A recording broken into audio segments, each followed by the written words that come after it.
This is the VOA Special English Economics Report. Recently, the United States Supreme Court decided a big case about political speech. Political speech is considered the most protected form of free speech under the Constitution. The case was Citizens United versus the Federal Election Commission. The question was this: with political speech, do corporations have the same rights as people? By a vote of 5-4, the conservative majority on the court decided yes. Companies, labor unions, and other organizations may now spend as they wish on independent efforts to elect or defeat candidates.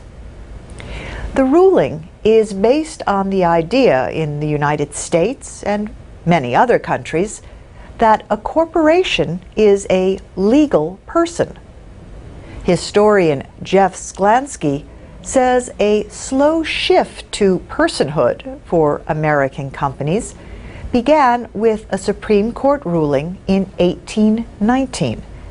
It said states cannot interfere with private contracts creating corporations. In the ruling, Chief Justice John Marshall described a corporation as an artificial being that is a creature of the law. The ruling was unpopular. It came as Americans resisted big corporations like the First Bank of the United States, chartered by Congress.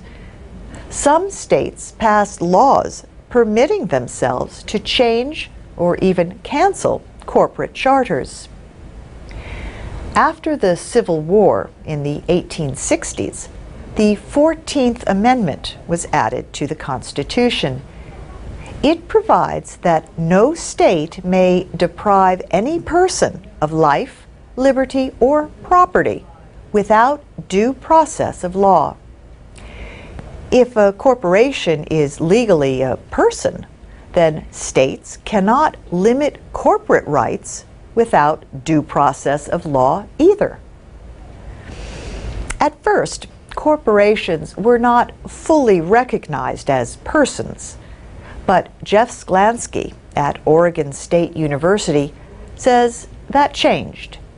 He said the general direction of the Supreme Court and the federal courts was to recognize corporations as persons with the same 14th Amendment rights as individuals. Yet corporations have a right that real people do not: limited liability.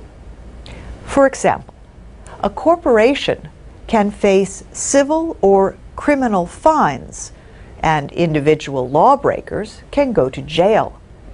But limited liability means the actions of a corporation are not the responsibility of its shareholders. Jeff Sklansky says the 19th century development of limited liability helped shape the modern corporation. And that's the VOA Special English Economics Report. Next week, more on corporations and the law.